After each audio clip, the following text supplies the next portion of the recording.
Bueno, en el día de la fecha, 24 de septiembre de 2021, nos encontramos en este espacio de cátedra abierta con la profesora Ana Licari, quien cuenta con una amplia trayectoria en la formación docente, ha tenido a su cargo múltiples y diversos espacios curriculares vinculados a las ciencias sociales.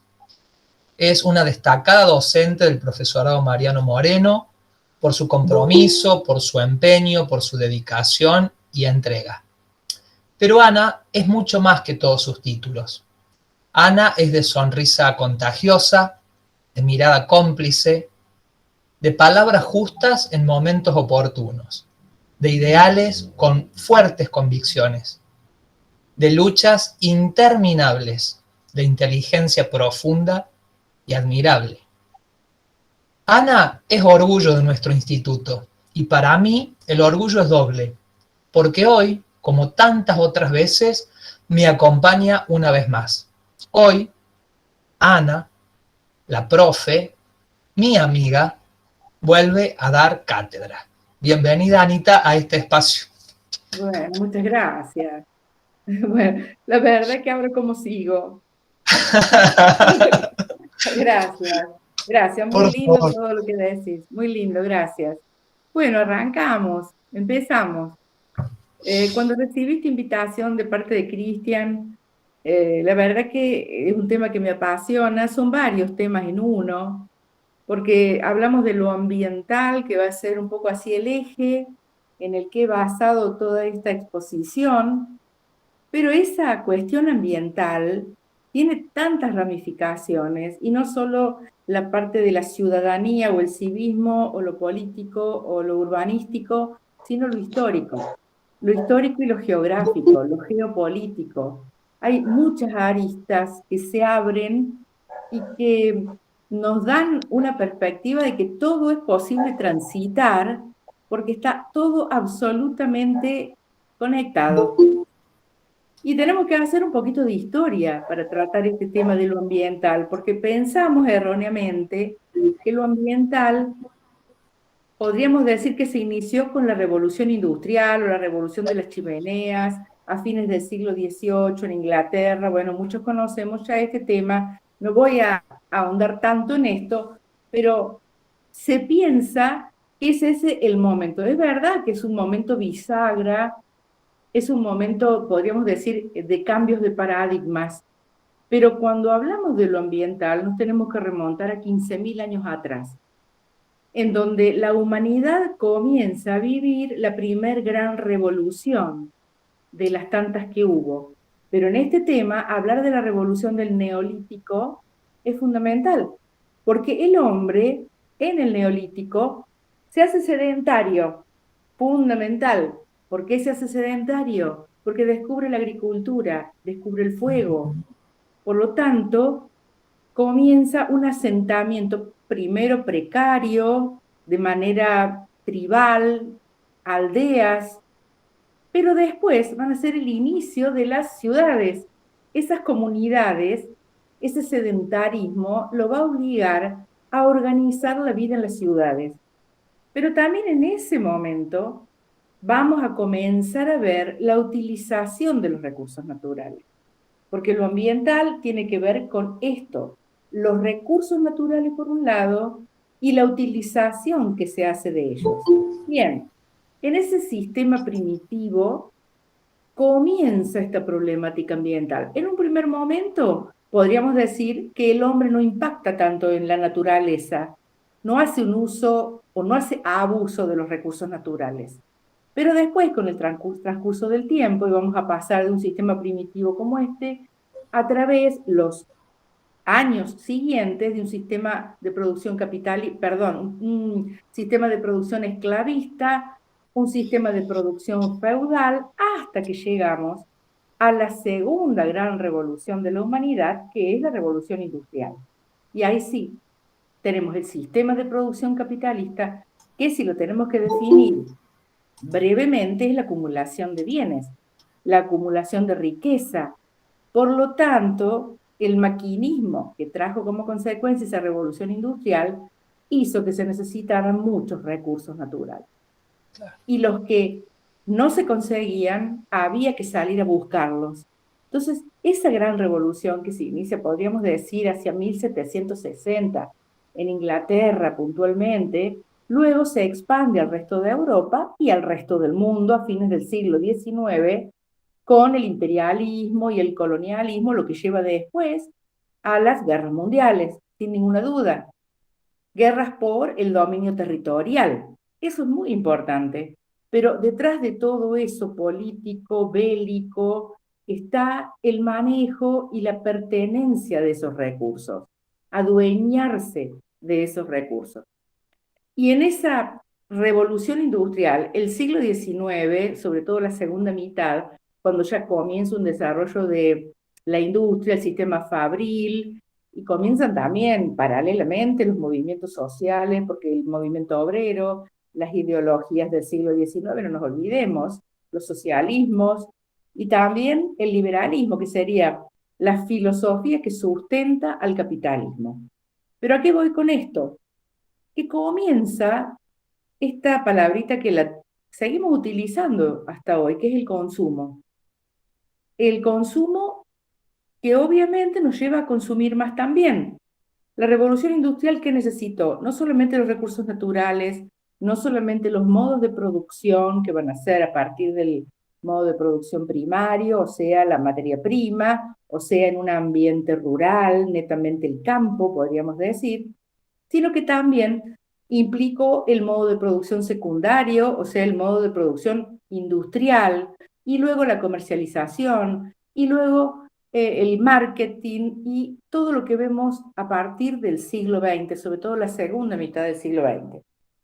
Bien, ese momento es un momento de tensión, tensiones, dualidad, dicotomía, porque ahí se empieza a plantear, podríamos decir, en este momento, esa dialéctica entre lo que es naturaleza, recursos naturales, el ambiente y, o lo que se dice también y se conoce como biosfera, la esfera de vida, con las tensiones que provoca lo social, lo cultural, la tecnósfera, o sea, esa esfera de técnica de todo lo que sea el trabajo del hombre.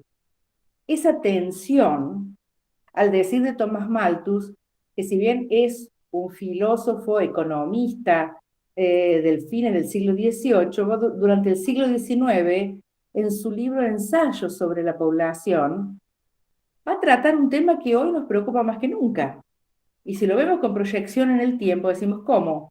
Un visionario, cuando él ve el movimiento industrial, esta nueva revolución de la humanidad, dice, la población crece a un ritmo geométrico, rapidísimo, aceleradamente, pero los recursos naturales no. Entonces va a llegar un momento, él lo fijó más o menos 200 años más, que la población no va a tener recursos o le va a costar conseguirlos. Y también qué pensó él, un visionario, en que cómo iba a poder hacerse una, digamos, volver a tener recursos, volver a generarlos.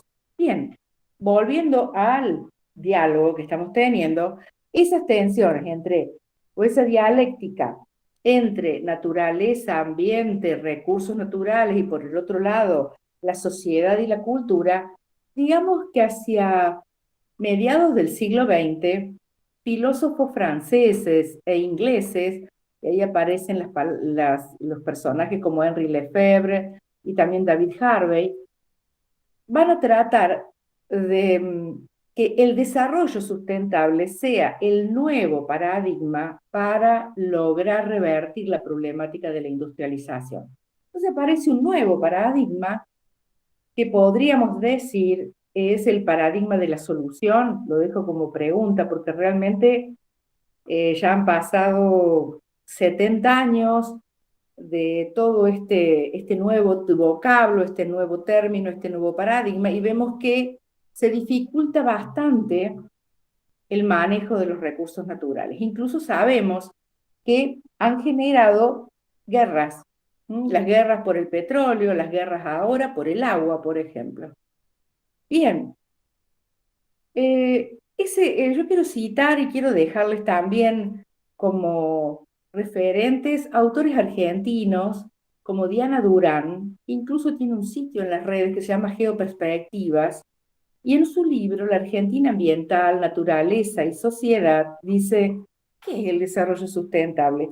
Y también lo tenemos que definir brevemente, decimos, el desarrollo sustentable es hacer uso sin hacer abuso, hacer uso de los recursos sin hacer abuso, no comprometer las generaciones futuras, es decir, sabemos que si agotamos, no vamos a poder legarles a las futuras generaciones.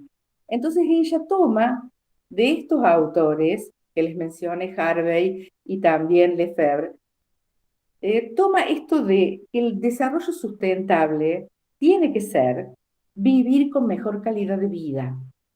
Y dice, ¿qué se necesita para desarrollar esta sustentabilidad? Conocimientos, conciencia y actitud, dice Diana Durán. Conocer. El conocer nos da precisamente el poder, el saber. La conciencia, es decir, saber que hay cosas que se pueden hacer y otras cosas que no se deben hacer.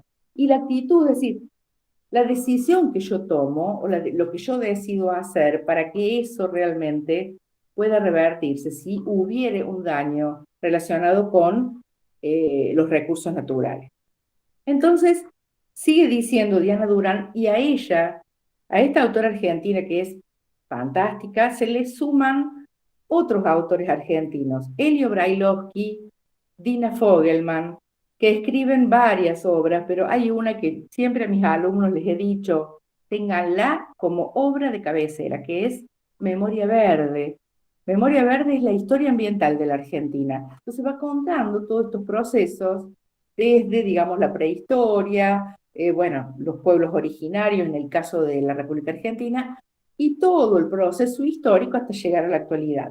Y a su vez va haciendo paralelo, mostrándonos cómo se ha ido degradando en la biodiversidad, el tema de todos los problemas que conocemos como los problemas ambientales, el cambio climático, tenemos los incendios, las pérdidas del bosque nativo, tenemos los recursos naturales, el tema del agua es fundamental, el destino de la basura, el destino de los residuos, que es un problema muy grande en una sociedad globalizada, en una sociedad consumista. Nos pasa en Belleville, que tenemos una serie de problemas porque decimos, ¿a dónde llevamos la basura?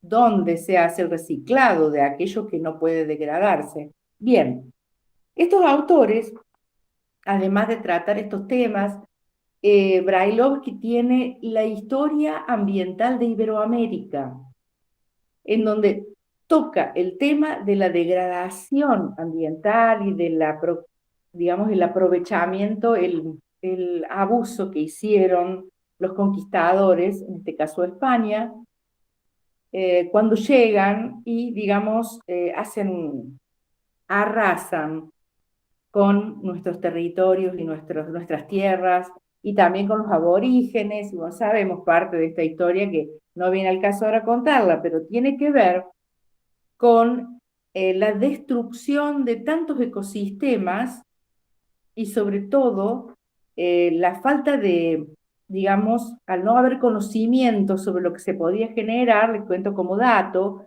que hubo grupos que contaminaban el agua a propósito como forma de sitiar a los pueblos originarios, pero después tenían que beber del agua que ellos mismos habían contaminado. Es decir, la codicia los llevó a hacer cosas realmente tremendas. Y la tercera autora argentina, que es, digamos, son los autores que yo siempre he trabajado, que siguen en actividad y que se van actualizando. Una de ellas es Raquel Gurevich, que tiene un libro, de los tantos que tiene, se llama Ambiente y Educación. Y ahí está también tocando este tema de lo ambiental, cómo llevarlo al aula. Y ahí aparece algo que habíamos hablado con Cristian, que este tema es un abordaje, tiene un abordaje transversal a todo el conocimiento, un abordaje transversal y multidisciplinar. Es decir, no puedo omitirlo de la currícula y tampoco lo puedo reducir a una simple materia o cátedra o espacio curricular para, por ejemplo, el profesorado de biología o el profesorado de química. Esto tiene que estar, dice Gurevich, habla de alfabetización ambiental. Fíjense el término. Alfabetización ambiental, es decir, debemos incorporar educación ambiental desde el jardín de infantes hasta la universidad, porque es un tema transversal. Hoy hablamos de educación sexual integral como un tema transversal, y también lo es es fundamental. Obvio que con la óptica que cada una de las asignaturas le va a poder dar, pero Gurevich hace ese aporte, alfabetización ambiental.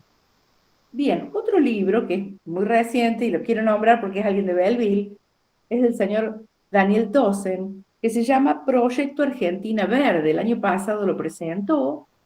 Él, bueno, comenzó a dedicarse a la política representando al Partido Humanista y digamos que en ese contexto él presenta este libro que la verdad que está bárbaro, porque fuera del tema político, él está dando pautas, contando la problemática ambiental de nuestra zona fundamentalmente, de la Argentina, y también pautas para la acción. Eso está buenísimo y está realmente, es recomendable ese libro.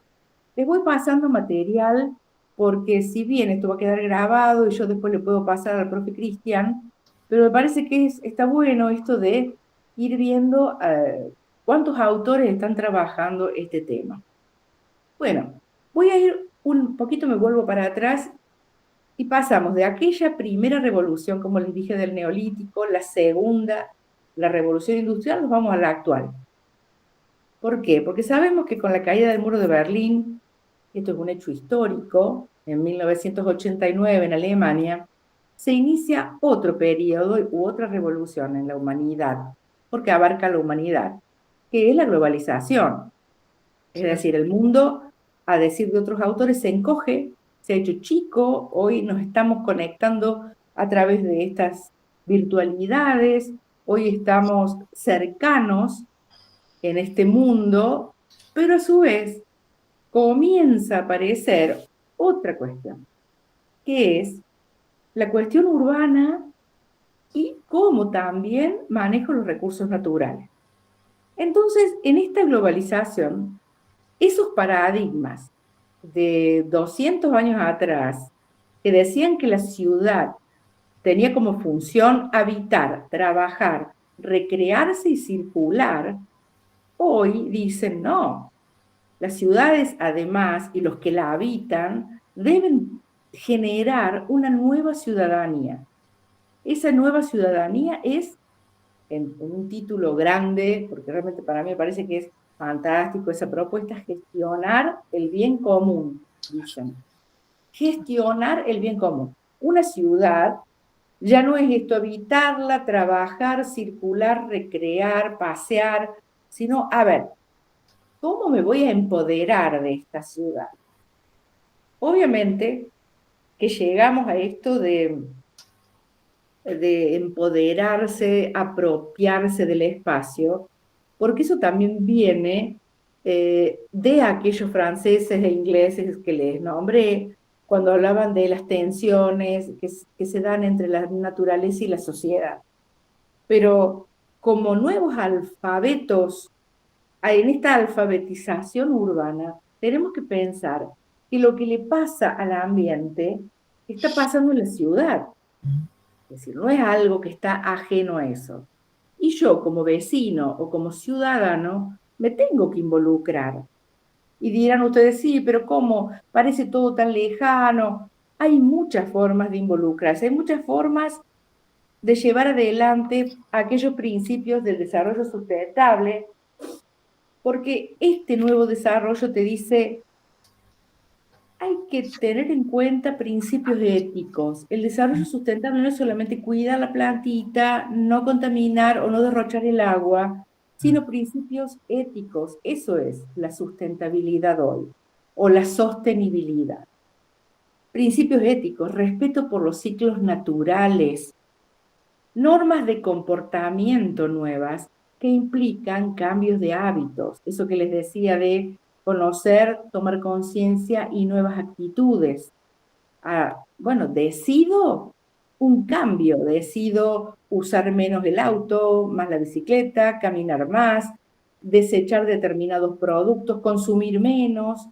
Hay muchas cosas que podemos hacer desde lo local. Un urbanista catalán, que bueno, es realmente uno de los gestores de la Nueva Barcelona, trabajó casi 40 años en el Ayuntamiento de Barcelona y lo transformó literalmente en una nueva ciudad más vivible, como dice él, que es Tony Puig Picard, dijo, hagamos cosas extraordinarias con gente ordinaria. A ver si se entiende. Lo ordinario como lo común, como nosotros. No esperemos que venga nadie a guiarnos como si fuera un Mesías. Eso me gustó mucho, esa frase. Todo esto que les estoy diciendo, gestionar el bien común, una nueva ciudadanía, el respeto, el verdadero desarrollo sustentable o la sustentabilidad a través del tiempo pasa por un nuevo ciudadano con valores éticos. No hay otra, porque si no sigo siendo el consumista o el materialista que va a terminar gestando la segunda revolución que va a ser la industrial allá por el siglo XVIII.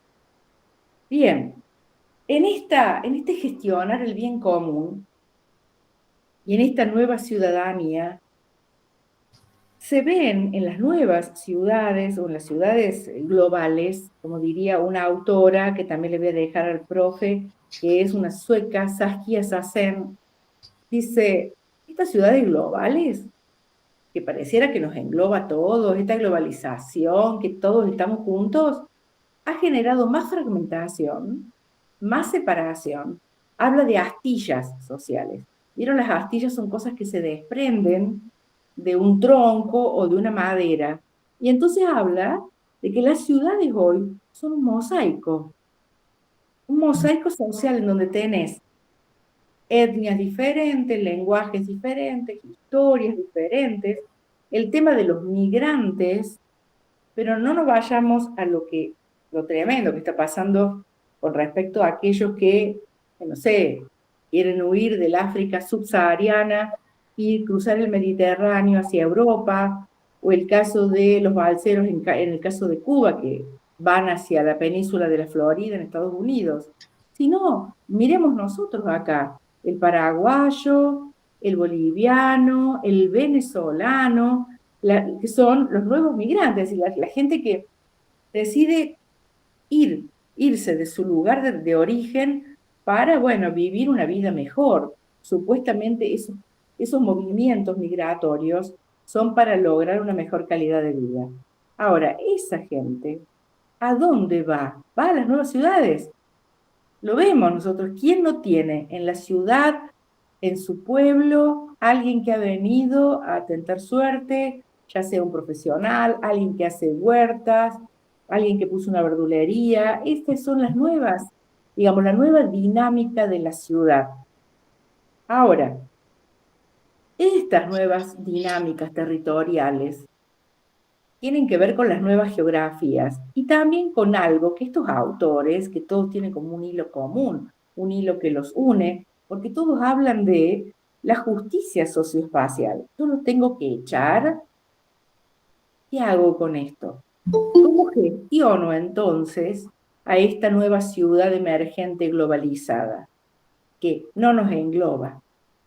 No nos engloba, si hablamos de la ciudad global, porque son ciudades que se conectan, pero no, dentro de la ciudad y dentro de los espacios urbanos hay una tremenda fragmentación. Otra cosa que ha producido aquella revolución industrial del siglo XVIII y todo el XIX hasta mediados del XX ha sido un éxodo del mundo rural al mundo urbano. Hoy sabemos que tenemos un 75% increyendo de población urbana con respecto a la población rural. Entonces, eso también tiene que ver con los manejos que se hacen de los recursos naturales primarios, sobre todo, es decir, la materia prima, que el escenario es el campo.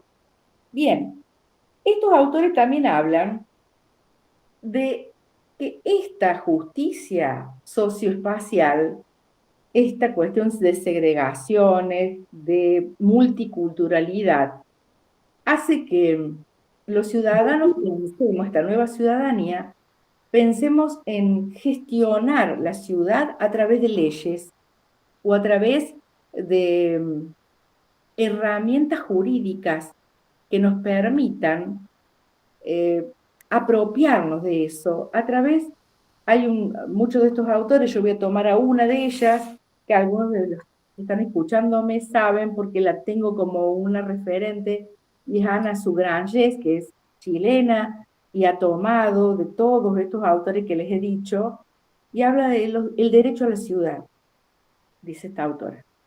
Por favor, y de esto hace más o menos unos 20 años a esta parte que viene trabajando. El derecho a la ciudad. Tenemos derecho a la ciudad. Somos ciudadanos. Y ese derecho a la ciudad dice, por ejemplo, tengo derecho a sentirme parte. Tengo derecho a un desarrollo urbano equitativo y sustentable. Les leo una parte de todo esto que ella ha volcado en distintos trabajos y tratados.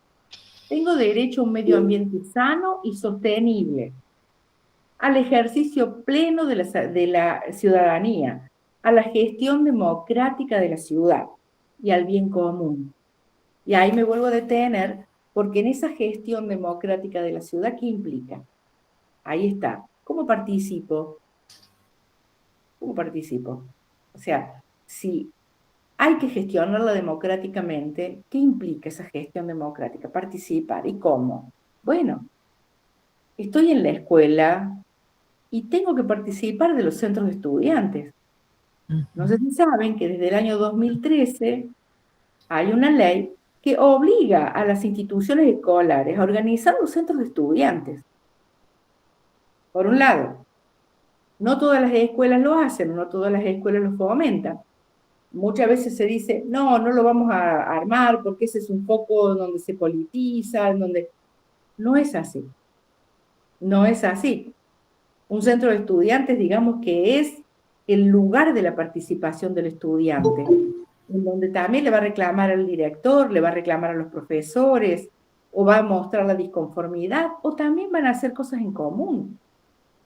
Otro de los lugares para digamos, ejercer esta ciudadanía democrática o estas prácticas urbanas democráticas, que son los centros vecinales desde el barrio, empezar desde la problemática de cada barrio, involucrarme en ese centro y empezar a trabajar. Belleville cuenta con más o menos 28 o 29 centros vecinales que se va renovando periódicamente, eso está determinado en su carta orgánica, y eso hace que se esté trabajando muy bien. Les quiero mostrar algo que es la constitución de nuestra ciudad y que no todas las ciudades lo tienen, que es precisamente la Carta Orgánica. A partir de la reforma constitucional de 1994, se le permite a los municipios dictar su propia Carta Orgánica, donde están establecidos todos estos, la creación de los centros vecinales, otro de los lugares de participación, el Consejo de la Juventud, que también está en la Carta Orgánica. Nosotros tenemos en esta Carta Orgánica, por ejemplo, el Consejo de la Mujer, pero también está legislado el manejo de nuestros propios recursos y nuestros orgullos, que son los patrimonios culturales y naturales que tenemos, por ejemplo, el Parque Tau, el río. La verdad que somos una ciudad, para los que no son de Belleville, somos una ciudad privilegiada porque tenemos un monte autóctono realmente de una belleza, con el río que la surca, bueno, realmente bárbaro. Otro de las herramientas, digamos, legales, jurídicas, es el artículo 41 de la Constitución Nacional, también reforma del 94. Ya incorpora el término y el tema ambiental en la Constitución. Eso es muy importante. Y por otro lado, otra cosa que también los invito, porque no llegamos con el tiempo, pero podemos hacer una segunda charla también con respecto a eso, son las políticas públicas que han generado, las políticas públicas, ustedes saben que surgen a raíz de los problemas sociales. Los problemas sociales generan políticas públicas para solucionarlos. A veces no lo solucionan, pero es lo que existe y es lo que debería suceder. Esas políticas públicas nos están hablando de el presupuesto municipal participativo o todos los elementos o las herramientas que tenemos para tener voz y voto en los municipios. Tenemos que saber cómo se organiza ese presupuesto anual, tener los vecinos participación, ver a dónde se destinan los recursos de la ciudad que estamos generando todos. Y otra de las cosas muy interesantes son los planes estratégicos. El plan estratégico, por ejemplo, tenemos el plan estratégico en Belleville, ha habido 3 a lo largo de la historia como ciudad. Hace poco, en el 2013, antes del cambio de gobierno, se presentó el último, que realmente es fantástico. No sé, yo por lo que veo hay cosas que se están poniendo en práctica y hay cosas que lamentablemente por política decimos, bueno, no, porque esto lo hizo el gobierno anterior, entonces yo no le voy a dar, digamos, entidad, pasan estas cosas. Pero Belleville realmente ha elaborado durante casi 3 años el último plan estratégico en donde he trabajado en como con otros colegas, porque se hizo una especie de diagnóstico. ¿Cuáles son los problemas ambientales, culturales, sanitarios, de que tiene la ciudad y cómo podemos revertirlo? Y está precioso. En la página Plan Estratégico Fundelo de la Fundación para el Desarrollo Local está incluso todas las etapas de este plan estratégico. Pero también está el otro, que la última fecha que yo le he visto a este plan, si lo pueden entrar y buscarlo, es 2016, es el Plan Territorial Nacional. La Argentina, a través de los distintos gobiernos, ha ido, digamos, reformando un plan estratégico maravilloso, en donde se ven todas las pautas para el desarrollo argentino, para la conexión a través de rutas, de autopistas, el mejoramiento de las ciudades, digamos, la protección de la biodiversidad. Ustedes leen eso y dicen, yo quiero vivir ahí. Lo que no sabemos es cuánto de eso, digamos, es lo que se cumple y realmente lo que han costado realizar esos planes estratégicos, tanto en los locales como el caso de Belleville. No sé qué pasa, sé que en algunas ciudades he visto algunos planes que se han armado, se han diseñado, lo que no sé si se han llevado a la práctica. Y el Plan Territorial Nacional, acá lo veo a Lucas que asiente con la cabeza, porque realmente es hermoso, uno lo ve y dice, qué divino, quiero que esto se dé en la Argentina. ¿Y qué es lo que lo impide? Bueno, eso es un punto que lo dejo ahí para que en otro momento o en el aula se pueda debatir. ¿Qué es lo que pasa con nosotros? Nuestra idiosincrasia que no sé, pareciera que nos autoboicoteamos, así dirían los psicólogos. Bueno, y hay una última cosa, no sé cómo estamos con el tiempo, Cristian, pero me gustaría decir algo más que tenemos como Dale nomás, Anita. que tenemos como instrumento para, digamos, hacer valer esta nueva ciudadanía, para trabajar en nuestra ciudad, para manejarnos políticamente y también cotidianamente, que tiene que ver con las redes sociales. Hoy las redes sociales son fundamentales. ¿Por qué? Hay un autor, Ignacio Ramonet, que habla del quinto poder. Él dice, sí, hablamos de los 3 poderes, legislativo, ejecutivo, judicial. Un cuarto poder, la prensa, el periodismo. Pero el quinto poder son las redes sociales.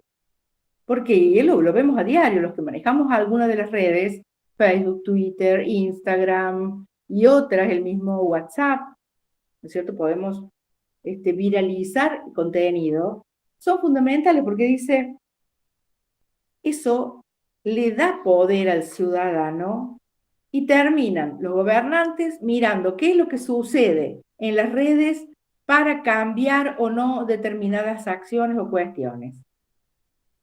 Bien, hay varios, libro que también me gustaría recomendarles, además del de Ramonet, está el Homo Videns de Sartori, que habla de esto de cómo nos vemos a través de las redes y el impacto que causan en el consumo y en crearnos la necesidad.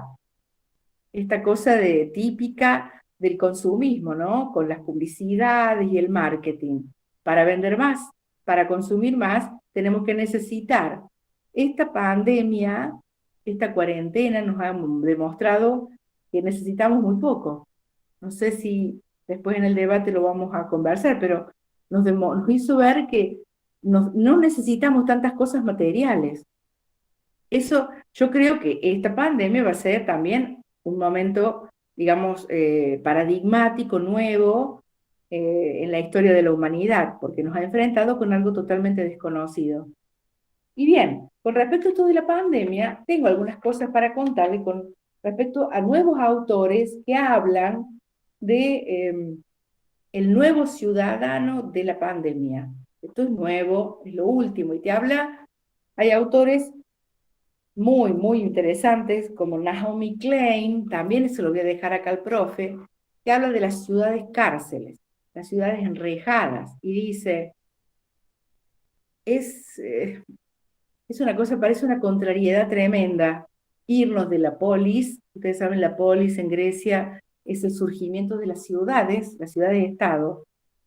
En este momento de la humanidad estamos saliendo de la polis hacia los polis, o sea, hacia la policía. Lo toma como un juego de palabras, pero es muy interesante. Es decir, nos hemos vuelto a encerrar y el volver a encerrarnos y generar la reja, la sensación de la cárcel, vuelve a traer una serie de trastornos muy interesantes porque aumentó la violencia, aumentó la inseguridad, aumentó el miedo y los pánicos. Y eso también tiene una injerencia en este urbanismo del siglo XXI. Bueno, eh, podemos empezar a conversar. Ahí lo veo a Mario Merlos. Anita, una maravilla escucharte un rato con tanta claridad conceptual, con tantos autores que vas citando, que nos invitas a pensar, a posicionarnos por ahí desde otro paradigma, nos acompañas con esta pata por ahí un poco más social que a veces nos hace falta a la gente de las naturales, que nos detenemos por ahí en el fenómeno y nos falta reflexionar un poco más desde lo social, ¿no? De cómo nos involucramos nosotros como agentes responsables de nuestras acciones también, ¿no?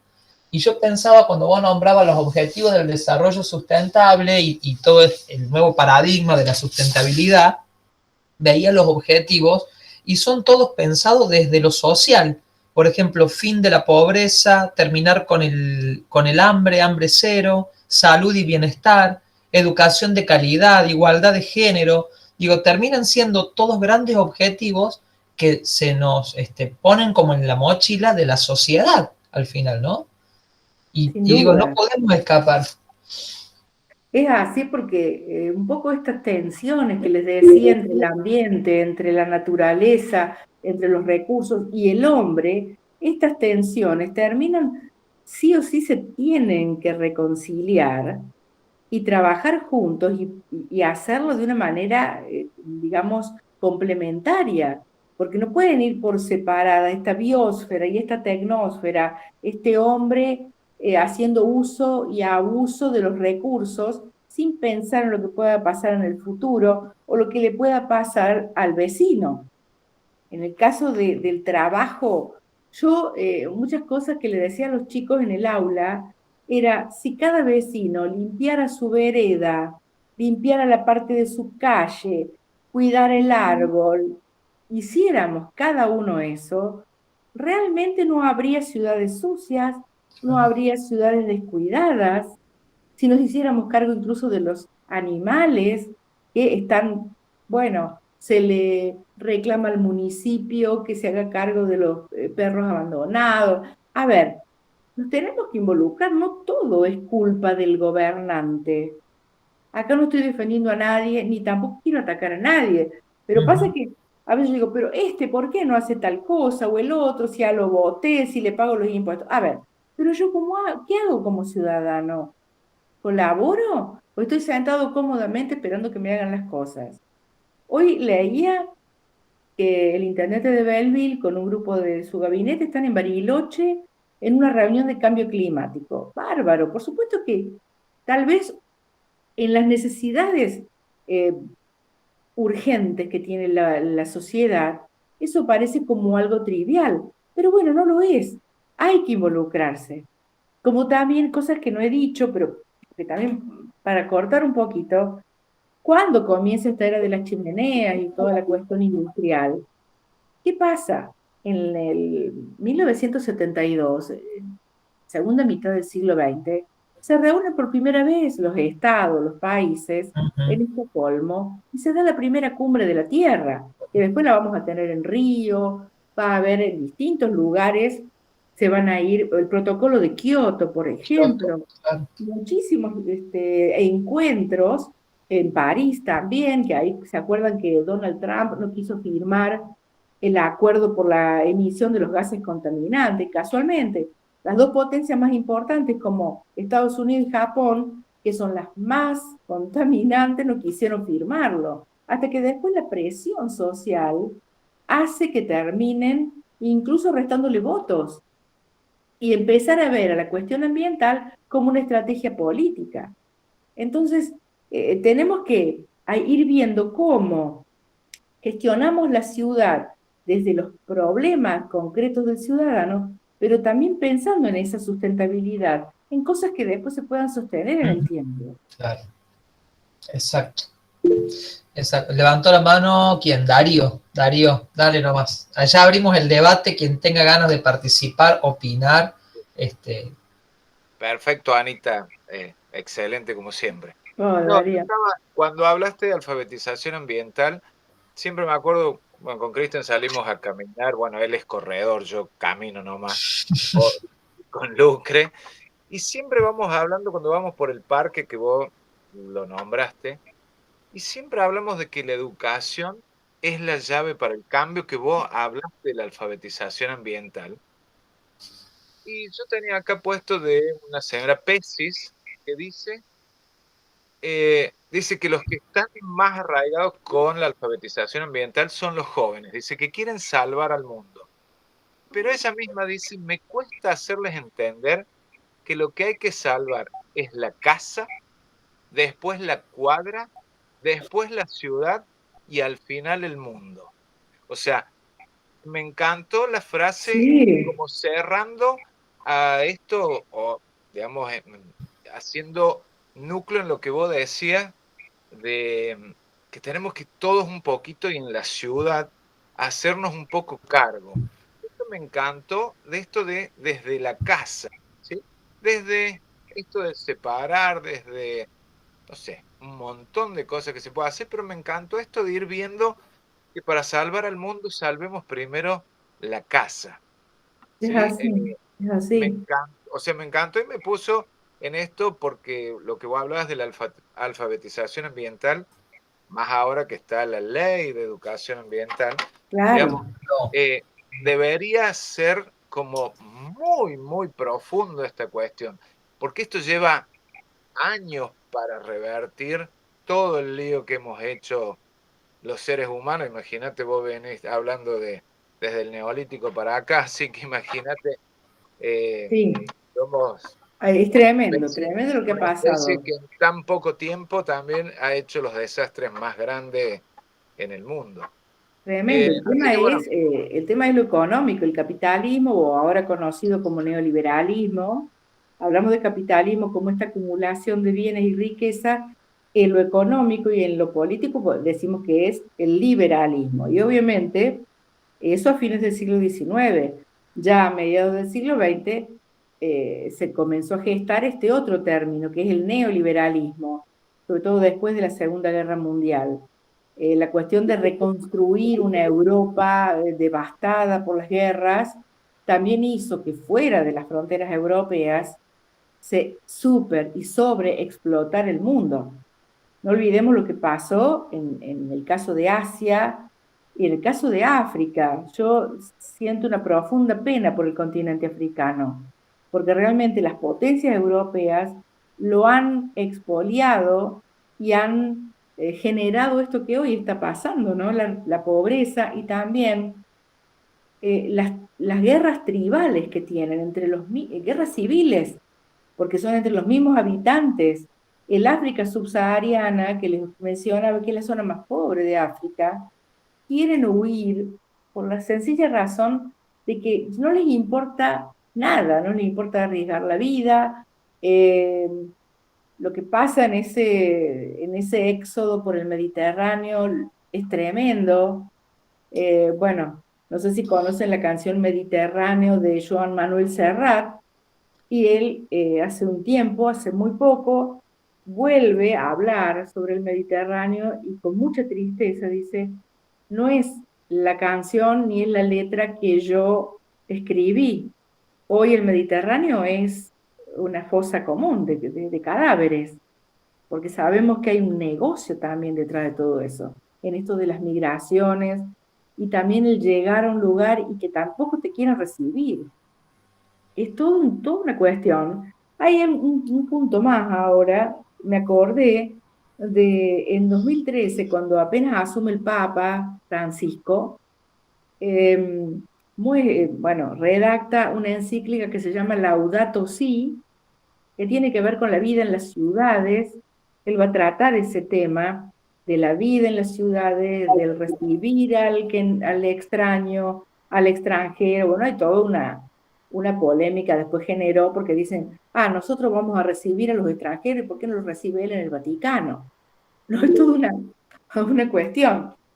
Sí, acá estoy leyendo ese hermoso Laudato Si, sí, realmente es precioso leerla. Es también otra bocanada de esperanza, pero a ver, ¿los gobiernos están con la voluntad para llevarla adelante? Otra cosa que dejo como abierta. Pero sí, trata el tema de las ciudades y la vida en las ciudades. Y otra cosa que está pasando también es, así como les dije, que hay toda una tendencia creciente de irnos del campo a las ciudades, en los últimos, podría decir en los últimos 20 años, hay una tendencia a irnos fuera de las ciudades, de la locura de las ciudades.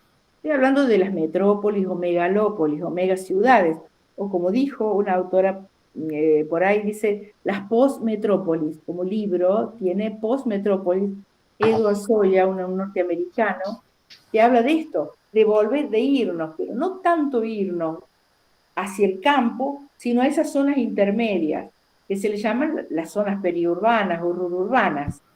Podríamos decir en nuestra zona un country, un barrio privado, algo que esté alejado, digamos, de la zona caliente que sería el centro de la ciudad, o la zona propiamente de lo que se le llama la city, ¿no? En algunas ciudades. Pero bueno, estoy hablando de las nuevas tendencias, como que me interesa mucho este tema, me gusta y lo sigo leyendo y sigo buscando autores, sobre todo ahora, ¿no? En este momento de la en pandemia y post-pandemia.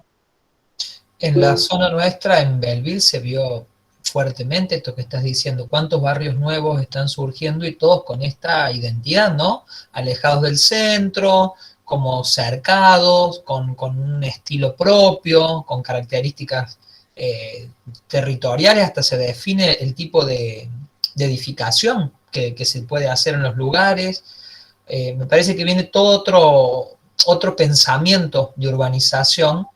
Y ahí no podríamos perder de vista tampoco lo político. O sea, tendría que haber políticas que legislen algunas cuestiones, como por ejemplo, porque después pasa que no tenemos el arbolado urbano, o seguimos teniendo los cables aéreos cuando ya podrían estar todos subterráneos, o cuestiones como por ejemplo, se me ocurre el tamaño de las veredas, que eso se pueden hacer por norma. ¿Cuánto dejar de espacios de vereda? Fíjense que el centro prácticamente no tiene. Claro, Está acá y la además carta orgánica. en la carta orgánica y además está, si ustedes vieran, en las carpetas donde están las ordenanzas que guardan el Consejo Deliberante, tenemos un plan de arbolado urbano maravilloso. para Belleville. Que obviamente, también es algo que yo decía en el aula, tenemos que copiar lo que otros hacen bien para replicarlo en nuestros lugares. En Mendoza tienen una legislación de arbolado urbano maravillosa. No te dan el final de una obra, sino tenés Ujú. ya el árbol que vas a poner y una serie de cosas.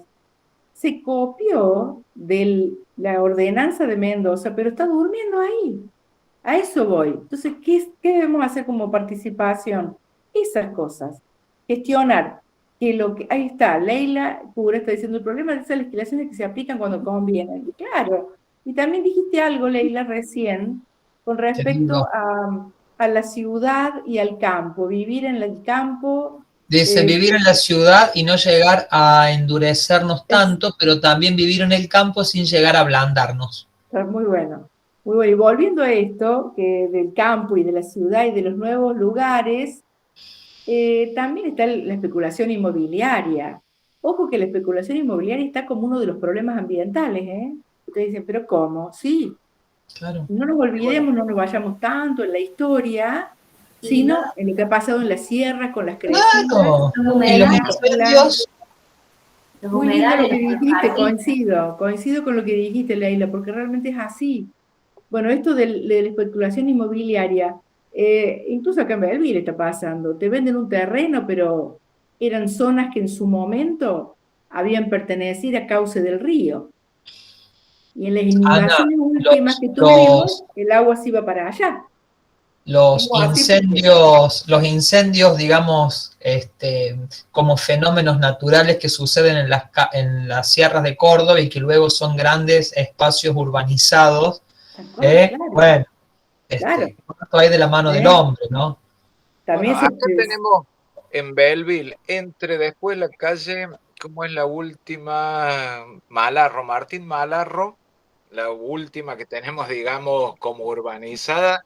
Hay un espacio grande con parte de bosque autóctono que leí el otro día en el diario que van a hacer las calles Corrientes, Entre Ríos y me parece Pío Angulo, van a abrirlo a eso para conectar con Campos del Oeste. Y si ustedes se fijan, está todo, o sea, el bosque, hay espinillos y todo, que lo van bueno, a y destrozar. bueno, Claro, habrá que participar. Por suerte, claro. Belville tiene Porque salió, ONG. salió en el diario que van a hacer ahora, abren las calles ahí. Serían los campos donde estaba antiguamente el tiro El federal y todo tiro eso. federal, esa parte, donde está desde Martín Malarro hasta José Hernández, que es la calle, la primera calle de Campos del Oeste. Ahora, ¿eso es Eso, ah, privado? ¿Eso es no sé si privado? es privado o no, pero si vos pasas, está todo con un cercado de alambrado y en el diario salió que van a abrir las calles.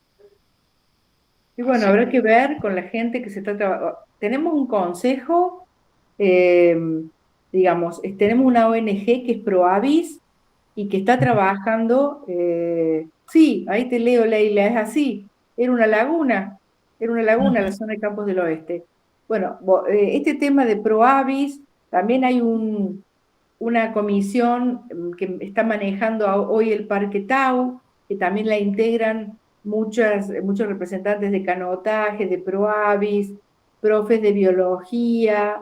Eso está muy bueno también, cómo manejar el parque para evitar la degradación. Pero estos temas también hay que verlos, porque si es un lugar privado, no sé hasta qué punto se pueden evitar el talado o la modificación del espacio. Mm. Ese es un tema, El ese es un profe tema. Fabián me parece que está levantando la mano, ¿puede ser? No veo acá. Sí, ahí está. Buenas. Hola, hola Fabián. ¿Qué tal, Ana? Bien. Yo, algunas cuestiones de las que venís conversando. A mí me hace mucho ruido cuando hablamos de desarrollo, incluso cuando hablo de desarrollo sustentable. No seguimos con el temor de abandonar algunas conductas. Yo ahí haría este signo de pregunta. Parece que estamos cargando aún todavía con esta lógica iluminista de la revolución industrial, en ese contexto, un antropocentrismo que terminó destruyendo la naturaleza, ¿no? Esta casa común que habla, que vos nombraste, el Papa Francisco en Laudato Si, que incluso esta encíclica Laudato Si sigue siendo teniendo una mirada antropocéntrica, ¿no? Más allá que hace una denuncia bastante interesante, más leída por gente no católica que por católicos. De hecho, muchos católicos niegan el calentamiento global. Pero digo, me parece, seguimos pensando individualmente. Y esta cuestión me hace mucho ruido. Yo a los chicos he corregido algunos trabajos, porque el Laudato sí leímos una partecita con cuarto año. Eh, digamos, me da la sensación que hoy la concientización no basta, digamos, ¿no? Tenemos que generar acciones, ¿no? El tema está en que yo la otra vez escuchaba la charla de, ¿cómo era el apellido? Tossen, Daniel Tossen. Claro, digamos, Claro, Daniel. pero seguimos generando como salidas muy desarrollistas, digamos. Seguimos encerrados en este mundo, ¿no? Y no hablamos del consumo, por ejemplo, el consumismo que genera basura, que genera desigualdad, ¿no? Y después la otra cuestión de esto, de la individualidad, que la pandemia no solamente nos encerró, digamos, en nuestras casas, creo que como sociedad, los barrios cerrados que nombraban recién, también son un ejemplo de cómo nos encerramos nosotros mismos, digamos. Esto, Adela, perdón, sí, ya me va a salir. Los guetos modernos, son los guetos modernos. Claro. Cuando se habla, por ejemplo, de la aporofobia, Adela Cortina, a los pobres, ¿no? Este rechazo, creo que el ejemplo del barrio cerrado es medio propio, estas cuestiones de no ver al otro, excluirnos de una sociedad que me resulta insegura, digamos inseguro porque se meten por la ventana de nuestras sociedades. Entonces hay que preguntarnos dónde comienza la inseguridad, ¿no? ¿Dónde comienza la injusticia? Bueno, son cuestiones. Y lo otro que a mí también me hace un poquito de ruido en la actualidad, que acá me voy a remitir un poco a Aristóteles, la democratización. La democracia es por voto. Y acá veo algunas cositas que escribió Leila. Dice, el problema de esas legislaciones que se aplican cuando conviene. Cuando uno legisla democráticamente, es por el voto de un grupo de gente y quedan excluidos los que votaron en contra. Entonces, digo, en estas cuestiones tal vez la salida sea, también remito a Adela Cortina, sea establecer consensos, ¿no? Poder generar consensos, pero con una participación, adhiero a lo que decís, necesitamos participar, ¿no? Revisar las instituciones, generar nuevas instituciones, pero participar. Creo que la educación tiene que generar personas comprometidas socialmente, ¿no? Esto de digamos, y con esto termino, digamos, esto de la Laudato Si, la vulnerabilidad que antes, por ejemplo, para los católicos, en una mirada de la cuestión del amor y demás, si era el otro, hoy el otro no solamente es la persona, sino que es la naturaleza, ¿no? Es vulnerable la naturaleza que tenemos que cuidar. Sí. Totalmente de acuerdo con vos, Fabián. Totalmente. Pienso que tenemos que, esto de lo que dice Diana Durán, conocer, tomar conciencia y actuar. Porque yo conozco y me quedo en la mitad del camino. Sí, yo estudio, leo muchos libros. A ver, tomo conciencia de lo que eso significa y después actúo en consecuencia. Y como docente también es un planteo. Cómo hacerlo, cómo mostrar eso en el aula, cómo generar esas actitudes. También hay algo, Fabián, que tiene que ver con que estamos asistiendo a una época, digamos, a un cambio total de paradigma político. Yo creo que la casta política toda, de todos los colores, ha tocado fondo. Las miserias humanas que se han visto en lo nacional, en lo internacional, en las épocas de crisis, precisamente cuando se ven ¿no es cierto?, que las miserias humanas es tremendo. Y cuando dicen, no, pero el mundo está perdido, yo no lo creo, yo creo que podemos cambiar hasta el último minuto de nuestra vida. ¿Qué nos impide cambiar? Algunos puede ser el miedo, otros a lo mejor nosotros, y usted habla desde la tranquilidad de la vida en democracia. No sé si en Afganistán pueden hablar de lo mismo que estamos hablando nosotros. Ahí, bien, Fabián, sí, es muy interesante lo que acabo de postear, sí. Pero bueno, ahí está. Yo le pongo todas las fichas a la escuela, a la educación, porque podemos educar desde otros lugares. No hay otra, no hay otra. Por eso esto de, digamos, a veces cuando se ataca tanto a los docentes, desde el sueldo, desde las exigencias, desde la subestimación de la profesión docente, la verdad que me pone muy mal. Porque uno que ha pasado 33 años, tanto en el Mariano Moreno como en la escuela normal y en otros lugares, que ha estado frente al aula, vos decís, no hay otra, y en eso soy sarmientina, con todos los errores que se le pueden reconocer a la luz del hoy a Sarmiento. O sea, hay que educar al soberano. ¿Por qué? Porque si no lo educás, queda como un ente ahí, sometido y tomado de rehén de las políticas de turno. Acá no estoy hablando ni de uno ni de otro, porque estoy enojada con todo yo. La verdad que lo reconozco. Porque No, yo bárbaro. creo que podemos fundar una nueva casta política, pero ¿cómo? Así, conociendo y haciendo, estudiando y también haciendo autocrítica, que no la hacemos. Vos no escuchás a un gobernante, a un político hacer autocrítica.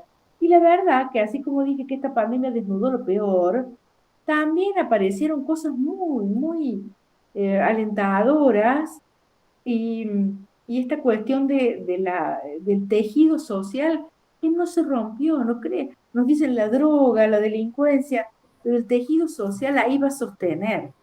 Va a estar ese merendero, va a estar un centro vecinal, va a haber una ONG que va a ayudar a salir de esto. Pero para mí la más importante es la escuela. Leía que creo que es en Finlandia y también en Dinamarca, en Japón, el docente es venerado. Y no solamente porque le pagan bien, sino porque en manos de ese docente está el futuro médico, el futuro bioquímico, el futuro agricultor, el futuro de ese estado, de esa nación.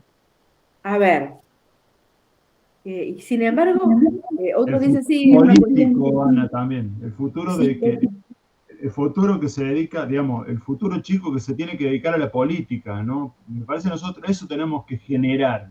Me parece que tenemos miedo, eso no se habla. Me da la sensación de, viste, la política no te metas sí, no querés o- quedar pegado, no querés, les confieso que a mí me han invitado muchas veces a participar y digo, no, porque yo no voy a poder levantar la mano aprobando algo que no esté en mis convicciones.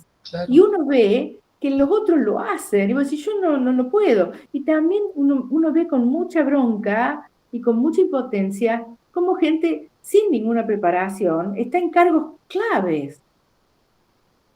Y esto hay que empezar desde el aula, no haciendo política, hablando de política.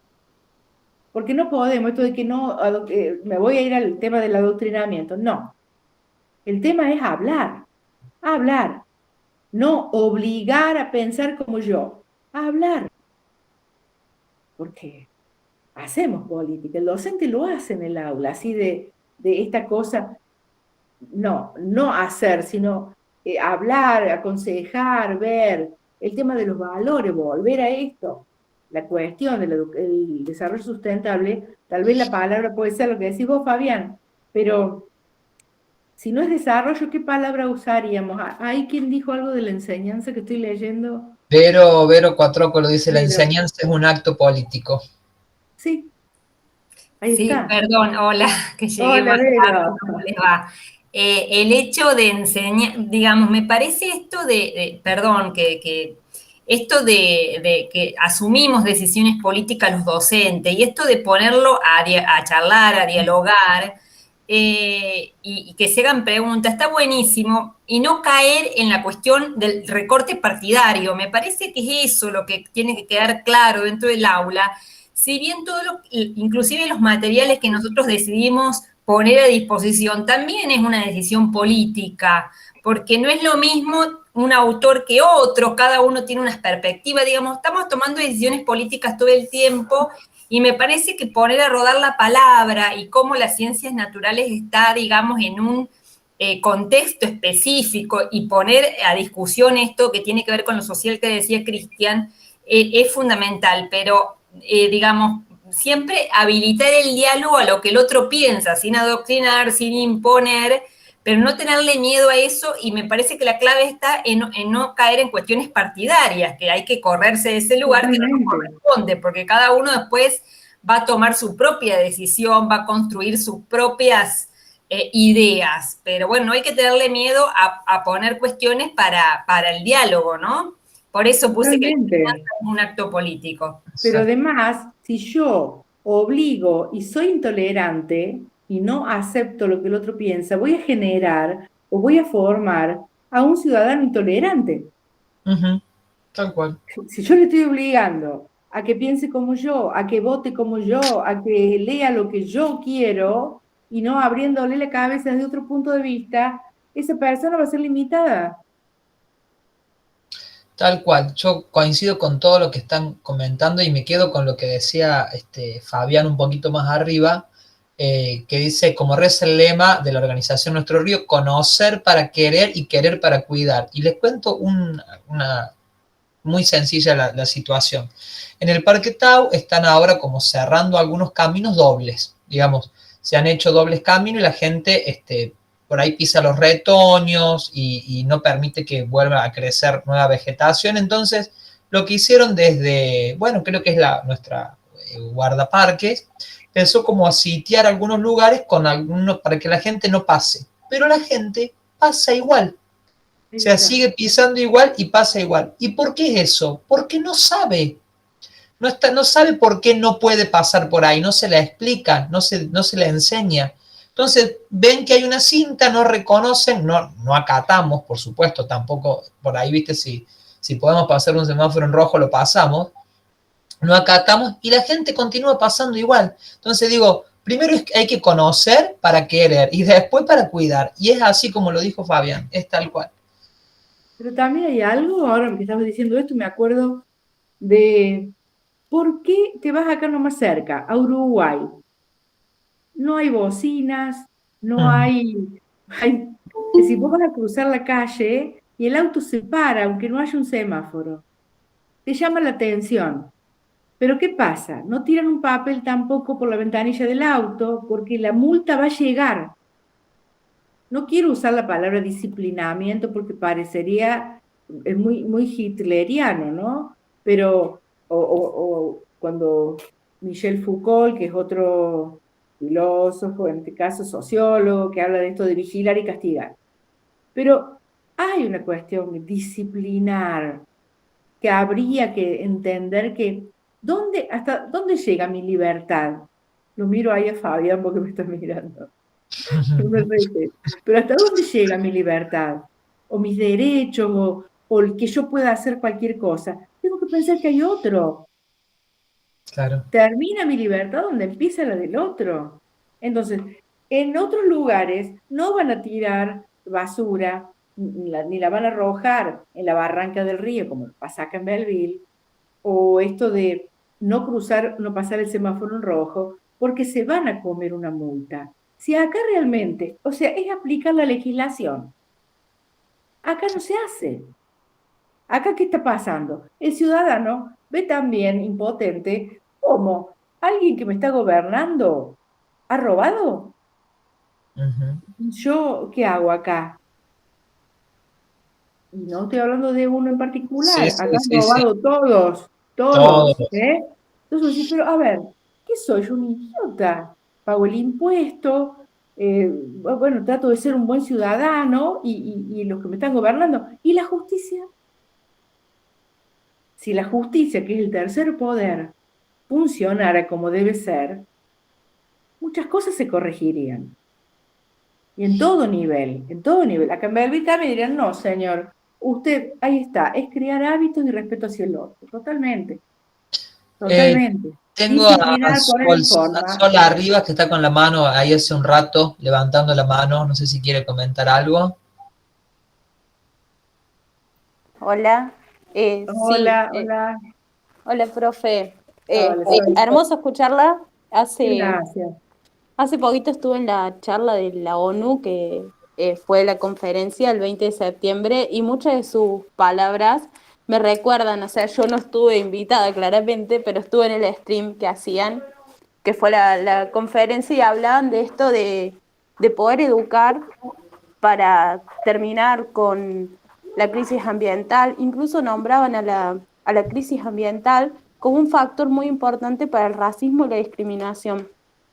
Y uno de los ministros contaba cómo, cómo con educación íbamos a salir adelante, cómo íbamos a dejar de discriminar, cómo íbamos a dejar de tener ese como complejo de superioridad. No lo puedo decir claramente porque yo es mi traducción y después sí busqué la traducción, así que no voy a citar palabras exactas, pero hablaba todo esto que estaba comentando usted, incluso en la apertura se nos llamó la generación de la bienvenida, porque muchos dicen que estamos en la generación que ya no quiere hacer nada, que ya se resignó a que no vamos a tener solución a muchas cosas. Entonces, se habló en la ONU al principio que no, que eso es mentira, que nosotros, a pesar de tener la pandemia, haber tenido estos 2 años tremendamente horribles, que perdimos muchas cosas, estamos dispuestos al cambio, estamos dispuestos a cambiar nuestra forma de pensar, a cambiar nuestra forma, nuestros hábitos y demás, para poder salir adelante, porque nosotros no somos los que creemos que nosotros no podemos cambiarlo, son los demás. Entonces ese Totalmente fue de acuerdo. uno de los focos principales que se habló. Y bueno, también era como aclarar, contarle eso que me recordó mucho a cuando estaba hablando el ministro de Kenia, como decía él, la discriminación que sufre el país y cómo con la educación, cómo tomando conciencia de lo importante que somos cada uno en este mundo, íbamos a cambiar un montón de cosas. Yo también soy optimista. Dentro de todo Sí, lo que uno habla, que pareciera que no hay salida, sí la hay, sin ninguna duda. Piensen en esto también, que la humanidad, así como les conté de las revoluciones que ha transitado, ha salido y obviamente que ha logrado este progreso, por decir así, entre comillas, llegar a este punto. Y si han pasado tantas cosas, ha habido que superar, estas también se van a superar. Yo no soy para nada pesimista con el futuro de la humanidad. Creo que estamos asistiendo a un momento de quiebre, de muchas certezas que teníamos como que eran así, y nos estamos dando cuenta que no. Y estamos a la búsqueda de nuevas, que veremos cómo resultan también. Por eso les decía, hay una casta política que llegó a un grado de degradación, valga la redundancia, que es vergonzoso. Bueno, como decía Leopoldo Marechal, de todo laberinto, ay, sí, Fabián, se sale para arriba. Mm. Entonces, hay que ver eso también. Por eso hay que apostar a la educación, porque no hay otra. No hay otra. Dije que era sarmientina, porque Sarmiento lo vio. Era una manera de atraer al inmigrante en ese momento, el inmigrante europeo. Pero cuando llegaba ese inmigrante europeo, ¿qué le ofrecía? Ese modelo de país, esa generación de los 80, tan criticada. Bueno, la criticamos desde este momento, desde nuestro presente, pero en ese momento ellos pensaron que era lo mejor y la educación, la ley 1420 fue fabulosa, nos guste o no Sarmiento, porque dijo, no hay forma de que esto salga o que seamos una gran potencia como querían en ese momento sin educación. Entonces, ¿qué hizo? Llenó el país de escuelas y trajo a las maestras, obviamente, a formar a docentes. Y ahí tenemos las escuelas normales. o formadoras de maestras. Que por También suerte tenemos hoy que están. pensar, profe, como usted dice, que nos caiga bien o no, en el momento histórico en el que estaba. Tenemos que sabernos contextualizar, porque a lo mejor ahora Sarmiento nos parece, decimos, sí, leemos un montón, pero esto y esto. Pero fue el Tal cual, momento, fue la tal cual. necesidad. Hoy en día la necesidad es otra, hoy en día la necesidad es hacer que los estudiantes tengan un pensamiento crítico para con ellos, para con el ambiente y demás, que sepan discernir, porque las fuentes de información las tenemos todos. Entramos a Google y está ahí la información, pero Totalmente. ellos tienen que saber ser críticos para poder discernir lo que está bien, lo que está mal, en poder entender, como dice usted, que tenemos que dar política, pero sin ir como a la política de lo que nosotros pensamos exactamente. Tenemos que saber darle herramientas. Esa es para mi parecer, lo que necesita la educación. Pero no era lo que necesitaba en ese momento se necesitaba que todos habláramos un mismo idioma. Exactamente. Así fue. Por eso el tema de las efemérides, por eso el tema de la obligatoriedad, el tema de los actos, generar una identidad, ¿no? Estábamos en pleno momento de la conformación del Estado Nacional. Hacía poco se había dictado la Constitución, ahí me está diciendo gracias, Darío, chao. Chao. Y había que homogeneizar a toda esta gente que venía de diversos lugares del mundo. Realmente, por eso no podemos juzgar a la luz del presente, es muy difícil. Sí, Fabián, Ana, yo sí, voy a comprometerlo al Cristian eh, y a vos también, porque vos hablaste de optimismo. Yo tengo un amigo, biólogo, investigador del CONICET, que muy comprometido con estas cuestiones de lo ecológico, muy comprometido. Para contarle un ejemplo, en un colegio de la Asociación de la Sagrada Familia, en Tucumán, fumigan, tienen cerquita unos árboles de limón, digamos, de plantación de limón, y fumigan ahí cerca, y lo cual está prohibido. Sin embargo, las leyes habilitan todo, digamos. Y él se llevó hasta el colegio, laburo, muy interesante. Con lo cual digo, su mirada es muy pesimista. Él hace toda una historia del universo y lo ve así. Si no cambiamos, diría Facundo Cabral, si no cambiamos, desaparecemos, digamos. Es un momento de, apocalíptico, apocalíptico. claro, digamos, es un tiempo de cambio, que requiere cambio, no podemos seguir de la misma manera. A eso voy con el pesimismo, digamos. Si no cambiamos, desaparecemos. Y digo, estaría bueno a lo mejor poder convocarlos para que nos cambien igual, así como una charla, y después volvamos a encontrarnos con vos y nos den la mirada positiva de... Sí, sería, me encantaría, sí, sí, Estaría bueno, estaría bueno. sí, sí, sí, Sí. me encantaría, me encantaría. Así que cuentan conmigo, saben que hacemos esto sin ningún problema. Incluso, bueno, he tenido la posibilidad de hacer con otros cursos y otros grupos sobre historia, sobre, bueno, la cuestión de historia contemporánea, es decir, la entrada a este mundo consumista, pero también la fragmentación en distintas zonas, eso lo hemos trabajado también, y, y toda la cuestión de los valores, sin ninguna duda.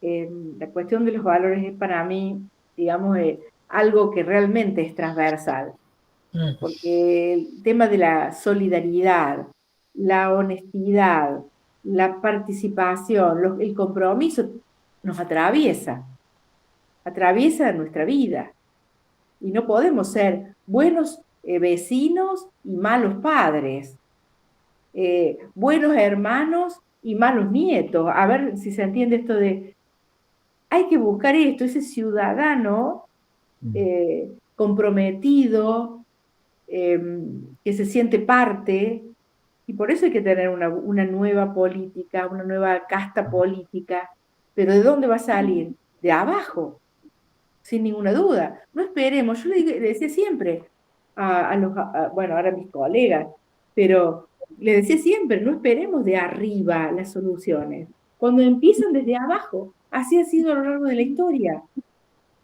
Fíjense, lo que no sé si les comenté recién, pero los políticos están mirando qué pasa en las redes, el humor político, ¿no? Si nos conviene o no nos conviene, qué hago, qué no hago. Entonces, si nosotros nos hacemos valer, si vamos a la marcha, aunque seamos pocos, si nos movilizamos, y nos van a escuchar.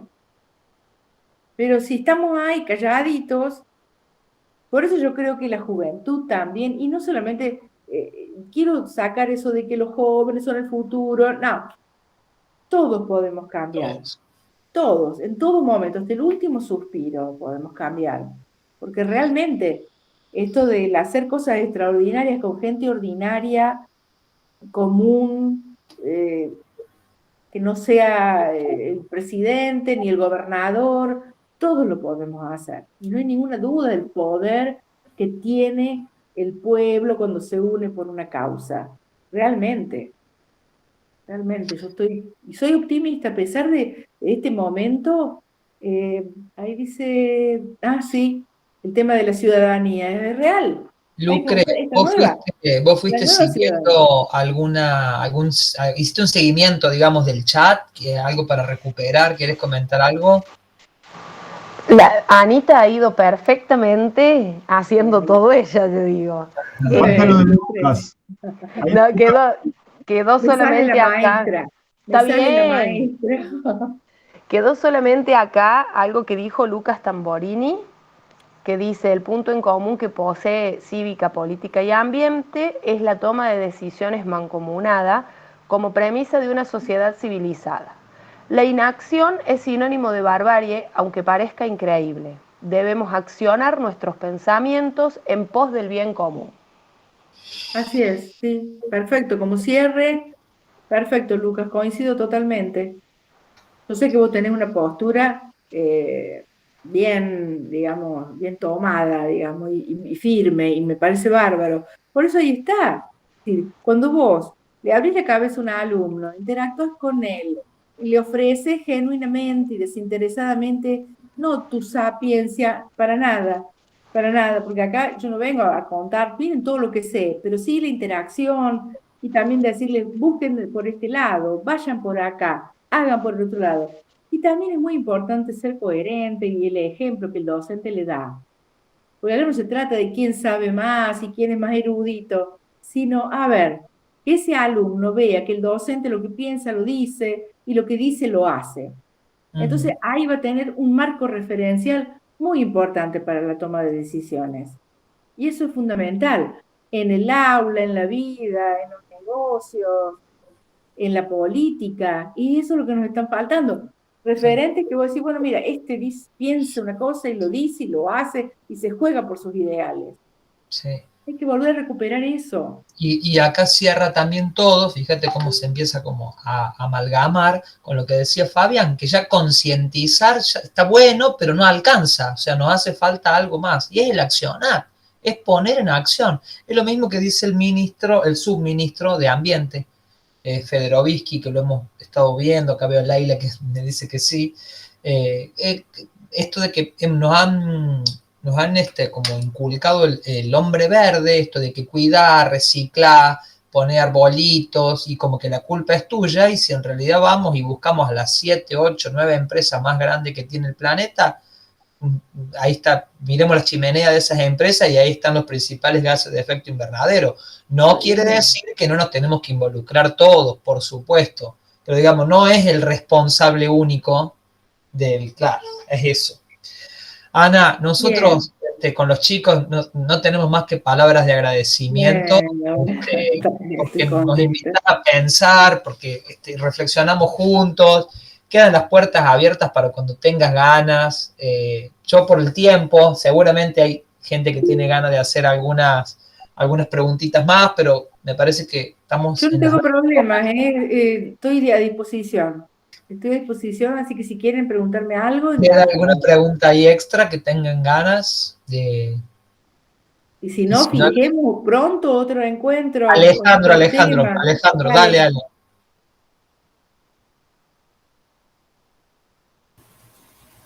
Buenas tardes, ¿qué tal? ¿Cómo les va? La verdad que es un placer escucharlos. Dale, querido. No, ahora con los lentes, ahora veo que sos vos.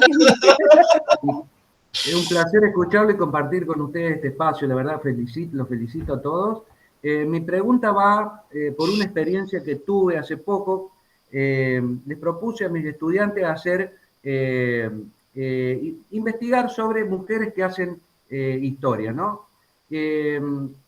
La intención era plasmar lo investigado junto con imágenes en una pizarra colaborativa, Padlet, y un grupo de estudiantes eligió a Thunberg, esta chiquita sueca, ¿no? Greta Thunberg, bueno, sí. Mi pregunta apunta a qué opinión tienen ustedes sobre Greta Thunberg, la adolescente sueca que se ha convertido en el símbolo, ¿no?, de la lucha contra el cambio climático y como un referente para estos jóvenes en este sentido. También se dice que hay todo un entramado de lobbies y empresas energéticas verdes que utilizan a esta joven como punta de lanza para facilitar esta transición al corporativismo verde. Aunque en muchos casos su familia ha intentado negarlo, dicen que existen datos sólidos sobre el financiamiento de estos grandes grupos económicos hacia ella. Bueno, mis estudiantes cuando investigaron, claro, la tenían como un ídolo, ¿no? Y después encontraron estas... Sí, sí, hasta que se conecte, quiero decir que sí, que hay un documental, no sé, Alejandro, si estás escuchando, hay un documental que salió hace poco sobre, bueno, una crítica muy fuerte a ella, como que le están utilizando para políticamente y económicamente. ¿Qué es lo que veo de bueno en ella? Que ha contagiado, ha dicho, si alguien tan joven logra esto, que fue nominada al Premio Nobel, que la recibe el Papa, la hablan ante las Naciones Unidas, a ver, le veo el coraje por la juventud y me encanta, me hace acordar cuando uno era mucho más joven y se animaba y andaba y decía las cosas. Pero sí, he escuchado de gente, he visto un documental en donde están mostrando y hacen una crítica muy grande a los padres y a los que la rodean a Greta, lamentablemente. Hay que ver qué es lo cierto y qué no. Claro, esta fake news que le llaman también, viste, Sí. esto vos hablabas de los medios de comunicación también, Sí, esto sigo, sí. Cuando hablaba del Ale me venía a la mente esto que hablamos recién cuando comentábamos, lo necesario de la educación, formarnos, decía Sol, que googleamos y nos encontramos con información. El tema es que tenemos que aprender también a googlear como para no comprar cualquier información, digamos. Sí. Estamos tan cargados de información que estamos desinformados. Y cómo se genera esto de las fake news o si quieren destruir a alguien, no hay escrúpulos, digamos. Inventamos absolutamente. Mira, les cuento, ¿se acuerdan? Yo tampoco no voy a hacer partidismo político acá. Pero ¿se acuerdan? Antes de las elecciones de las PASO salieron las fotos de la fiesta de cumpleaños de la esposa del presidente. Sí. Yo recibo el diario, La Voz del Interior.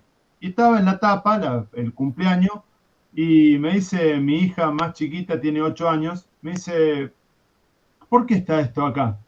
Y le digo, porque el año pasado el presidente hizo una fiesta y ahora lo están denunciando. Pero el año pasado fue, ¿por qué sale ahora? ¿No? Esta cuestión de cómo se utiliza algo, está bien, digamos, si fue un error, tenía que haber sido en el momento, porque esta foto no creo que haya salido, le hayan descubierto ahora. Estuvo hace tiempo, digo. Pero cómo se utiliza una información para desinformar, para hacer política. Estamos tan cargados de eso y que a mí me hace, ustedes me van a disculpar en esto, ¿no? Pero me genera tanto dolor cuando dicen los periodistas que subestimamos al pueblo. Sí, maestro, estamos tan cargados de información que nos desinforman. Sí. Entonces, sí, el pueblo está Sí. Harto está. Entonces, acá, por ejemplo, yo les suelo contar a los chicos, acá, si ustedes hacen la consulta a gente grande que escucha canales de Buenos Aires, no sabe a quién tiene que votar en Córdoba. Si le votan a la Vidal, digamos, tiene que votar a la Vidal o a, no sé, es locura, digamos. A eso, Yo digamos. creo que habría que apagar la tele, de verdad. Sí. Les digo, yo que soy muy activa en las redes, uno va con el tiempo, va conociendo más o menos a quién va a poder seguir y, bueno, un poco con quién te podríamos decir alineas, pero no me alineo con nadie de la tele, con nadie. ¿Por qué? Porque también es cierto que cobran, son mercenarios. O sea, a ver, en las redes, fíjense que es mucho más democrático y les estoy dando, cuando les dije del quinto poder, es un autor de izquierda, pero el libro de Ignacio Ramonet es muy interesante, porque habla de qué manera las redes sociales se posicionaron para marcarle la agenda hoy al gobierno, para marcar la agenda mundial. Hoy un presidente, una persona importante, larga el pensamiento, lo sube en Twitter. No hace una conferencia, no va al canal, primero lo sube en Twitter, después lo retuitean todos, después ¿qué hacen los periodistas? Ven qué pasa en Twitter y hacen el programa. Claro. Y le dan la visión que ellos quieren, y vos decís un día, pero como este antes era pro, y ahora es anti, y ahora eso depende del bulto del sobre. ¿Por qué Claro, así? claro. Entonces vos decís, ya incluso en pandemia, ¿por qué una de las cosas, de los sucesos fueron las plataformas, los streaming, el Netflix, el Flow, el Amazon? Porque la gente, una que quería evadirte, pero otra que quieres ver, que te muestren que si vos los estás viviendo en vivo y en directo, a tu propio calvario, a tu propia tristeza o a tu propio duelo. Ahora, con respecto a esa foto, ¿podría haber salido en otro momento? Y sí, pero esa foto fue una gran vergüenza. ¿Por qué? Porque yo perdí a dos personas amigas, Claro. una pariente y una amiga, y no la pude despedir, y no pude ir a verla a la clínica, y no pudimos hacerle el duelo, el sepelio, fue tremendo. Entonces pienso, lo de la foto al margen, pero pienso que en el momento en que pasaba eso y tanta gente sufriendo, ellos estaban riendo. Este era un momento para ver todos o nada. Entonces uno se siente con una impotencia y se siente un estúpido y vos decís, yo estaba cumpliendo lo que, para cuidarme y cuidarlos. Claro, Ana, pero vos fíjate que los que usaron esa foto también lo utilizaron en el menosprecio de esa gente que ha muerto por la pandemia y que no hemos tenido la posibilidad del duelo. Es terrible, digamos, a eso voy, digamos, cómo Sí. nos utilizan para todo, digamos, eso es lo terrible. Ahí está buenísimo esta cuestión, lo que dice tanto... Me gustaría, vieron que anda circulando, que dice Noam Chomsky, que no es de él, andan circulando los 10 ítems de cómo te manipulan y de cómo te pueden generar el cambio de lavado de cabeza, el lavado de cerebro. Él dice que no lo hizo, pero ha salido hace poco otro, de otro autor, que no lo tengo acá en cuenta porque no es un tema, viene a colación de lo que estamos diciendo, pero que estamos viviendo tiempos en donde nos están manipulando para ponernos mal. Nos están manipulando con información en donde todo está mal. No tenés una cosa para ver y digas, a ver, hay una saturación de información insustancial, intrascendente, que esto que estoy leyendo, tal cual. Es decir, hay un panóptico, Fabián, un gran hermano que nos está manipulando, digitando la vida desde el supraestado, o algo pasa. Por eso... Mira, Ana, no sé si escuchaste hablar alguna vez del doctor Vaquero Lascano, un profesor de la... bueno, es juez de Córdoba, estuvo profesor en la Católica. Él hace una filosofía de la historia bastante interesante. Y él en algún momento plantea cómo el mundo nos explicaba, era muy clarito para dar clase, y él explicaba cómo, digamos, las grandes empresas manejaban la OTAN como el brazo armado para buscar energía, digamos, todo, digamos. Entonces, ni siquiera los presidentes eran votados por la gente, sino que eran puestos por estas empresas, digamos. En la medida que nos convenía, poníamos a Donald Trump en Estados Unidos, en Argentina ponemos a en Brasil a Bolsonaro, digamos. Ahí está, los ciclos, las izquierdas, después vuelta a las derechas, después los militares, no es casual, en América Latina hemos visto esos procesos. Para no hacerlo más largo, pero googleen por ahí, yo se lo mando a Cristian, el grupo Bilderberg. Es un grupo que no lo integran más que 200 personas, los más poderosos del mundo. Y ellos son los que se reúnen en un lugar de Austria que se llama el Hotel Bilderberg y deciden esto que vos decís, Fabián. Tenemos que virar, el mundo va a virar hacia la izquierda, hacia la derecha, vamos a intervenir en África, tal, lo vamos a poner de presidente. Y también hay una relación, dicen, entre ese grupo Club Bilderberg, con B larga, y esta pandemia o este murciélago de Wuhan. Pero ya eso será para el próximo capítulo. Muy bien, sí, muy interesante. La verdad que sí, hay unos cuantos poderosos que dominan el mundo. Totalmente. Sí. Hay muchos videos en YouTube muy buenos que justamente lo estuvimos viendo el año pasado con mi pareja en pandemia y que habla de este grupo y muchas teorías conspiranoicas alrededor. Pero el grupo existe, ¿eh? Sí, el grupo existe. Hace poquito se reunieron y no es casual, o sea, cierran la ciudad, el espacio aéreo se queda blindado, no lo podés googlear, o sea, si querés ir con un dron o con un satélite, está totalmente, lo van a ver gris al lugar, está como cuando llegó Donald Trump, ¿se acuerdan del G20? Que blindaron a la Argentina con el espacio aéreo, bueno, cuando se reúnen, fue creo que en julio, lo hacen en ese hotel, que es como si fuese no sé, una cosa espectacular, pero deciden ahí cómo va a seguir nuestra vida. Deciden sobre medicamentos, deciden sobre, bueno, ¿qué producción? No es casual, ¿no? Todo esto que está pasando con las producciones de los narcos, demasiada serie de narcos, ¿no? Saturándonos y de las mismas romantización de la villa, romantización con estas series nuevas, demasiada violencia, demasiada cosa. Fíjate todo el despiole en cuanto a las nacionalidades y producciones de las vacunas, por ejemplo, ¿no? Esta sí, esta no, a esta la tomamos, con esta vas a poder moverte por todas las partes del mundo, por esta no, con esta, si tenés esta te quedas en tu casa, o sea, no es casual. Todo tiene que ver con geopolítica, ¿no? La geopolítica es fundamental para entender todo esto. Y fíjense que ahora los que tenemos la Sputnik, por ejemplo, sabemos que no vamos a poder viajar.